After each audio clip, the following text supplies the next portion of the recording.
We are nearing the end of the 48 ways to wisdom. Our sages of blessed memory were the absolute exemplars of wisdom, and they distilled for us 48 different pathways to wisdom, 48 different methods of acquisition of the Almighty's Torah. Our nation, we have an outlandish claim. We claim that the Almighty delivered for us His wisdom. And that's just an incredible thing, an incredible gift. It's the greatest gift ever conveyed in all of history. And we have been dedicated to try to absorb it and to study to the best of our abilities for the last 3,336 years. This is our national pastime. This is our national obsession. And because the Torah is so vast and so effectively infinite, it's really hard to study it at all. And it's really hard to absorb it. And our sages dedicated the time and the effort to give us the best practices, the best methods, the best means of acquisition to acquire the Almighty's Torah. And we're up to way number 43, Shomea Umosif. Shomea means to hear, to listen, Umosif, and to add, to hear and to add on. Not just to hear, to listen, but to listen and to add and to increase. Now, what exactly does that mean? Of course, when we say to listen, that's what we're doing. The Jewish people, when they were offered the Torah, they said, Na'aseh v'nishma, we will listen, we'll do and we'll listen. A central part of Torah study is to listen, is to hear. The Almighty is giving us His Torah. And it's our job, it's our duty to listen and to absorb and to hear what He has to say. But what does it mean, Shomea Umosif? To increase, to add on. And of course, the commentators, as they always do, they give us a panoply of different interpretations. And these, of course, are not mutually exclusive. These are all elements of what the sages meant when they said Shomea Umosif. So the basic idea that the commentaries tell us is that when we study, we're Shomea, we hear. We should not subsist with what we're listening to, with what we're hearing, with what we're learning. We should always try to be Mosif, try to add on. If you think about how enormous the Torah is, it's effectively infinite. You recall perhaps a couple of weeks, months ago, we had a discussion, it's on one of the podcasts, about the infinity of the Torah. It's infinite. And we have a little teaspoon, and we're trying to drink from the vast oceans of the Torah. And someone could get despondent and disenchanted and depressed about how little they know and how pitiful and pathetic their knowledge is versus what Torah actually is. You think about just the Talmud and just a basic cursory study of the Talmud. That's a project that takes years. And that's just the Babylonian Talmud. What about the Jerusalem Talmud? And what about actually knowing it? What about reading the commentaries, the Rashi, the Tosfos, and the multitudes of commentaries? And all the Midrash. And that's only in the revealed Torah. What about the hidden Torah? What about the Kabbalistic literature, which is so enormously vast? If you are serious about this and you really want to study the Almighty's Torah, it's very depressing. The amount that you know is a tiny granule of sand. And there's enormous, vast beaches of endless sand. There's the Sahara Desert, and you have one granule of sand. It's depressing. So our sages are telling us, you don't have to swallow it all at once. Shomea, you learn. Umosef, and you're always increasing. And every day you're increasing your knowledge. And we are told that the study of Torah is actually exponential. Meaning that the more you study, you don't study at the same rate. It grows in a geometric fashion. So when you study, 1 unit of study, the next day that same effort and that same time and that same dedication will actually yield 1.01.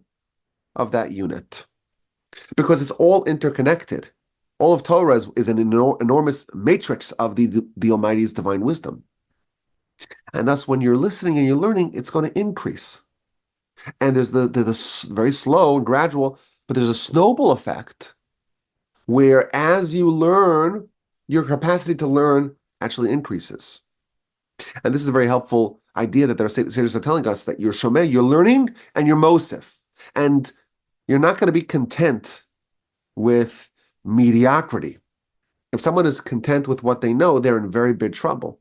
They're not fulfilling this requirement of shomeh umosif, always increasing, but it's also very dangerous. We had actually earlier in this book of Pirkei Avos, in chapter 1, we studied that a very long time ago. In chapter 1, we read about how Hillel said that if someone does not increase their studies, they are liable to be executed. Not, of course, in the human court, but in the eyes of the Almighty, so to speak. This is like a capital offense. The Almighty gives you this incredible gift, and you're not interested in it.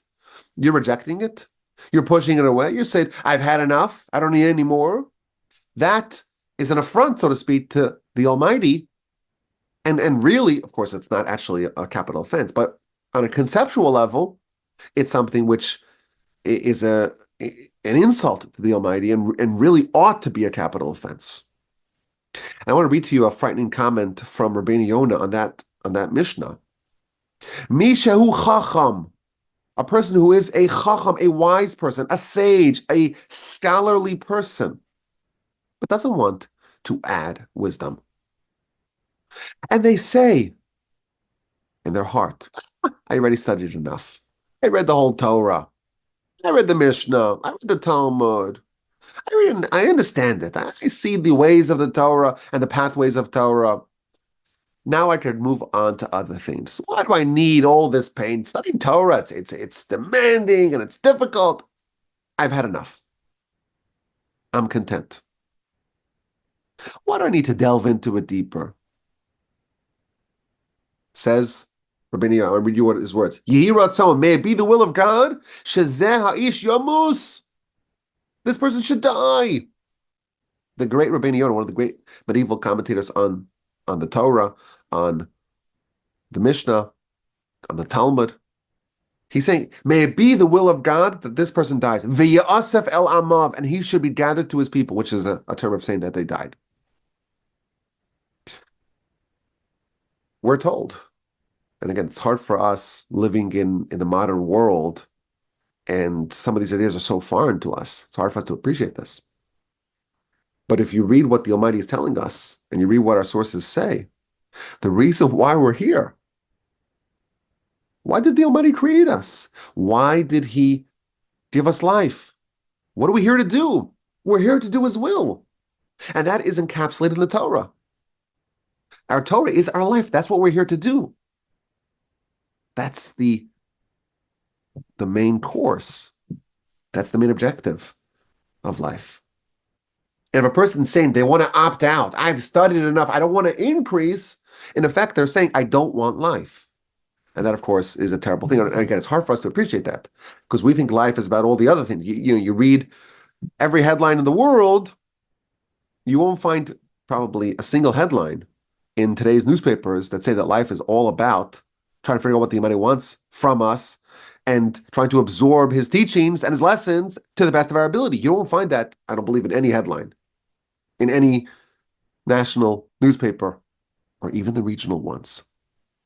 But this is what the Torah is trying to exhort us to realize this, to preach this. We must study, we must listen, and we must add. And there's another idea.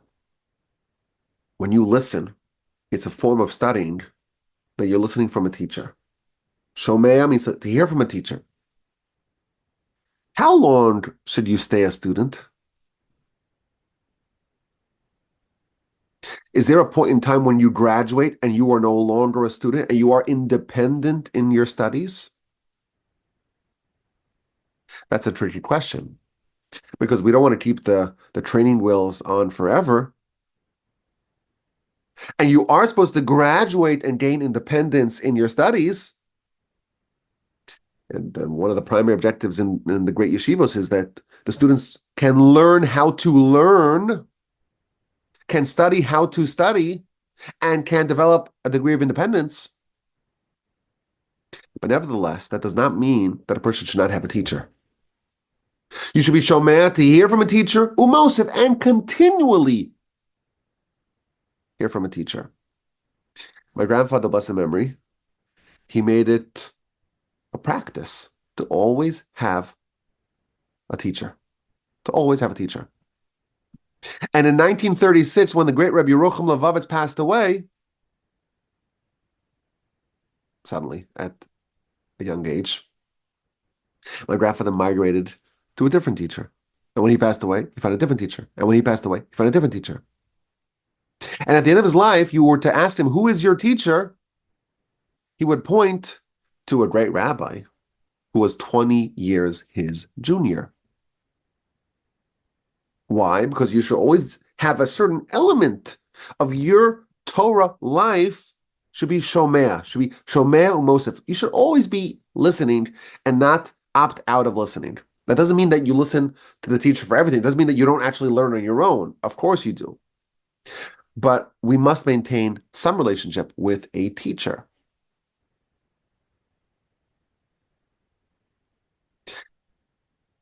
And there's a risk. There's always a risk. And there's a great danger. And that is when Torah becomes stale.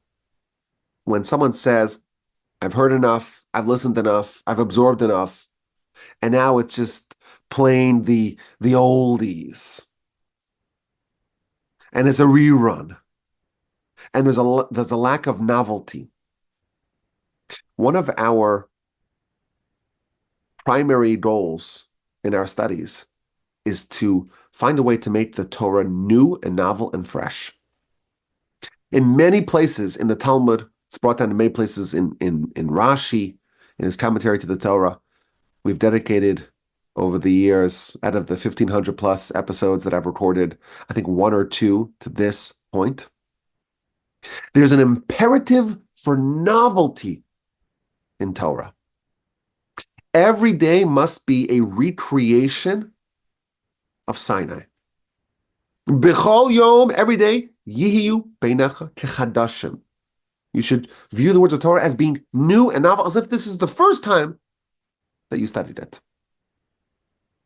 It shouldn't be like some sort of ancient, archaic, obsolete, boring teaching. It's very dangerous. And if you ever have the privilege of visiting any one of the great yeshivos, you'll see that there's a degree of dynamism that is unmatched by any form of study, by any education institution. There's nothing that rivals it.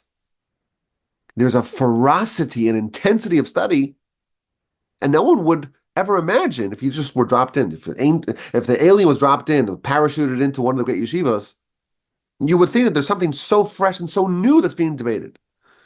And you say, well, actually, the books that they're opening, the books of the Talmud are 1,500 years old. And that's referencing the Mishnah, which is 1,800 years old. And that's referencing the written Torah, which is 3,300 plus years old. Torah has the capacity to always retain a degree of freshness. We have many mitzvos that are a remembrance for the Exodus. Zecher lietzias Mitzrayim, a remembrance for the Exodus. But after the Exodus, 50 days later, there was the Sinai revelation. And we have exactly 0 mitzvos that are a zecher l'matan Torah, a remembrance for the revelation at Sinai. And the reason is because Sinai was not a one-time event. Sinai is an ongoing event.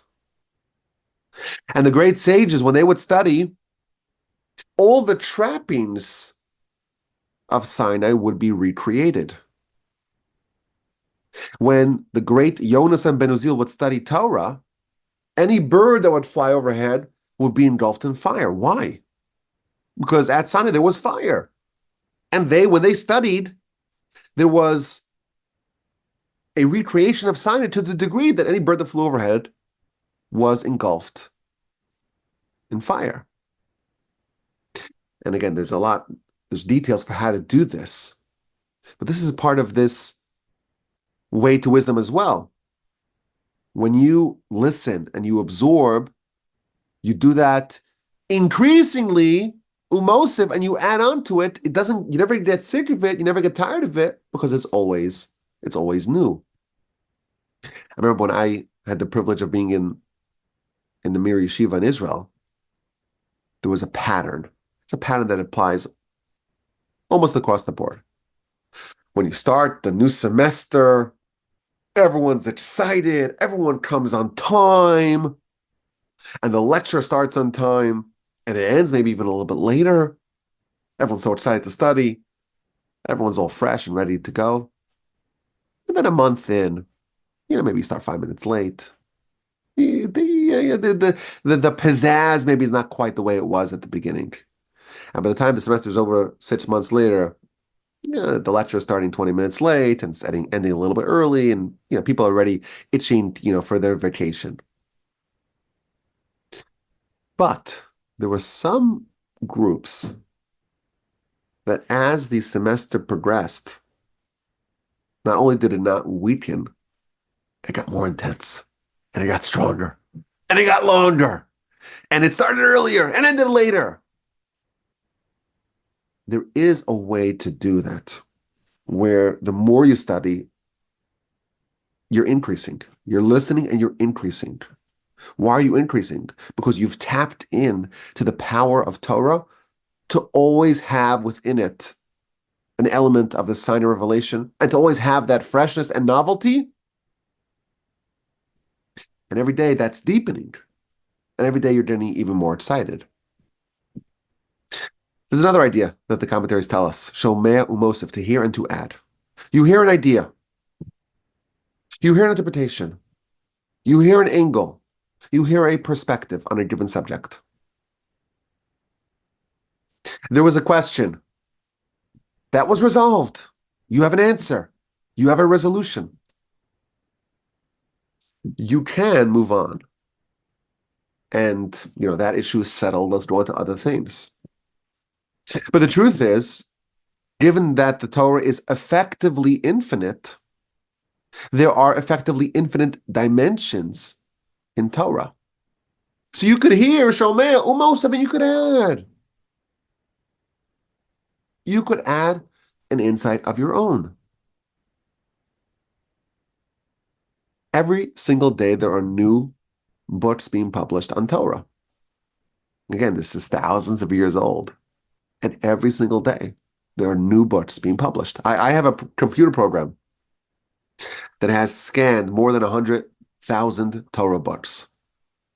And I didn't pay for the full plan. The full plan is like 150,000. And they're always sending updates to all the new books that were published. How is that possible? It's because the Torah has this capacity to increase, to expand. And our sages are encouraging us, if you want to really absorb Torah, it's not enough to just say, I'm going to listen. You should add. You can and you ought to add insights and novelties of your own. But of course, there's a process here. You have to be ready to add. First, you have to listen. And then you add. When you're listening, you're learning how to properly study. You're learning from a great teacher the system, the method, the methodology, the mechanics of how to develop an idea, and to make sure that it's tight and that it's sharp and it's consistent with the rest of the Torah. Once you have that system, then it's okay for you to kind of go on your own and to go add. The classic example of this is the great Rabbi Eliezer. Rabbi Eliezer was the student of Rabbi Yochanan ben Zakkai, one of the teachers of Rabbi Akiva, and we find two apparently contradictory statements about Rabbi Eliezer. The Talmud, in the book of Sukkah, on page 28a, tells us that Rabbi Eliezer testified upon himself, in my entire life, I never taught something that I did not previously hear from my teacher. I had teachers, and whatever I studied from them, and that's what I taught forth. If you just had this teaching, the statement, you would say that, well, he never taught anything new, because everything he said, he was like a funnel for his teacher. Again, Talmud, Sukkah 28a. However, in other sources, in the Avos de Rab Nassan, which is again a Mishnaic era teaching, we read, this is in chapter 6, that when Rabbi Eliezer, the aforementioned Rabbi Eliezer, when he would lecture, he would say, quote, themes, ideas, teachings that no ear had ever heard previously. Completely novel, completely fresh ideas. So on one hand, we're told everything he taught from his teacher. And then we're told that he taught new things that were never previously experienced or heard before. Those seem to be irreconcilably at odds with each other, but the truth is they're both true. He never taught something that his teacher didn't say. And he taught new things that no one ever heard before. And they're both true. Why? Because his way of studying, he would listen and he would add. And he listened with such intensity that he was not only able to hear what his teacher said on a given matter, he was able to absorb the system, the method, the way of understanding, the methodology of his teacher. It was an active listening, not only to understand what he's saying on this matter, but understand how he's saying it and the system in which he says it. And then he would use that system to apply it in other fields, in other dimensions, in other areas. So he could both say novel things that no one ever heard before, but it's all in the style, in the method, in the same way that his teacher taught. To be a proper student, it means not only to hear what the teacher has to say in a multitude of arenas of subjects, but also to develop a way of understanding what your teacher would say in other areas that your teacher does not opine on. That's the way to really absorb the system of the teacher. I can confidently say that what I'm saying over here, my teacher would have said, even though I never heard it from him. Why? Because that's the degree of listening that he did. He was able to listen and to add. I remember reading a great story about this. I mentioned earlier my grandfather's first teacher was the great Rabbi Yerucham Levovitz, passed away in 1936. He was a colleague of Rabbi Naftali Trupp. Now, these names might not mean anything to you, but in the great yeshivos, there's a book, in every single yeshiva in the world, there's a book with the insights and the novel teachings of Rabbi Naftali Trupp.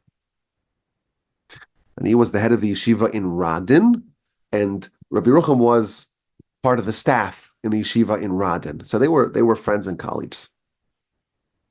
And Rabbi Yerucham tells the story that the great Rabbi Naftali Trupp, his colleague, he would always study the teachings of the Rashba.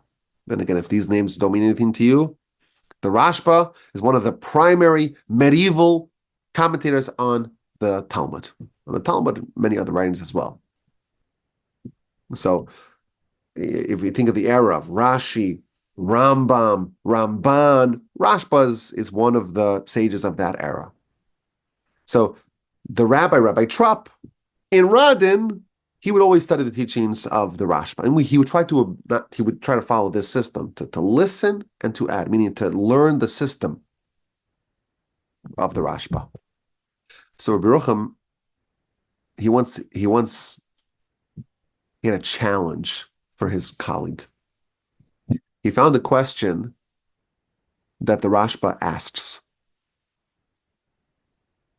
And he asked his colleague, who always studied the teachings of the Rashba, I want you to intuit what the Rashba would answer to this question. What do you think? You've studied the Rashba so much. Tell me how he would answer this question. So the rabbi thought about the question, and he's like, I think the Rashba would answer like this. He gave an answer. He says, no, you're not there. You're not there. So he thought a little more. He says, I think the Rashba would answer like this. Oh, you're not there. You're not there. And he thought a little more, and he gave a third answer. And then he opened up the book for him. And he sees the Rashba gives three answers. Answer one was the first answer that he gave. Answer two was the second answer that he gave. And answer three was the third answer that he gave. He was able to assimilate within himself the system of thinking and study of the Rashba. He was able to intuit what the Rashba himself would say. That's what Rabbi Eliezer was doing.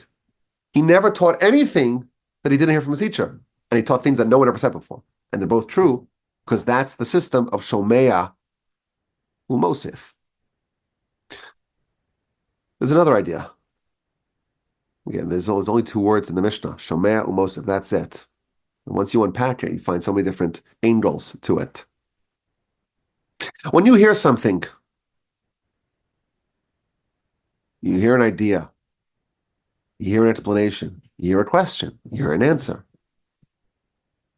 you hear an analysis. What do you do with that? You could just file it away. Okay, this is an answer, a question, an idea. But there's a way also to increase, to wrestle with the idea, to have a form of active listening. And you could add on to it. You could listen in a way that you understand all the different consequences of this idea. And you can add on addenda to it. With this new idea, this adds clarification to this and this and this thing. According to this, we can resolve this question. There's a way to understand idea in isolation. It's a discrete idea. And you just have this idea the way it was taught to you. Shomea Mosef means to listen in an active way that you can actually add it to your understanding in other areas as well. And that, of course, is a totally different level of understanding, where the new insight spills over to other areas and to other matters. And that's what we're encouraged to do, not just to listen and to learn, of course, but to listen and to add, to process this new idea in a way that it changes and it alters, it upgrades how you understand things. And that, of course, is a totally different measure of how well you understand it. You understand it to the degree that you're able to apply it in many other domains and areas of study. So this, of course, is a much higher level of listening, but I would say in the most basic level, you got to listen. Sometimes we're so caught up in our own perspective, and maybe we have an idea, and I think I'm particularly guilty of this. Whenever I hear a lecture, I'm like, oh, I have an answer. And I'm so caught up with my own answer that it's hard for me to actually listen to what someone else has to say. So all this is predicated upon actually hearing what someone else has to say. And that, I think, is a bit easier said than done. We get so married to our ideas and to our perspectives to actually listen to someone else's idea, and it may destabilize, it may threaten our way of understanding. That's something that we may be resistant to do. But if we want to acquire the Madi's Torah, part of it, an element of it, a pathway to it, a way to wisdom is way number 43, Shomea Umosif, to listen and to add, to listen and to continually listen and to add on your own, to listen in an active way, to listen and to add a wrinkle and another idea to it. Way number 43, Shomea Umosif, another way to acquire the Almighty's Torah. I appreciate your listenership, and I hope to hear from you with any questions, comments, or feedback. And of course, you can always send me an email, rabbiwolbe@gmail.com.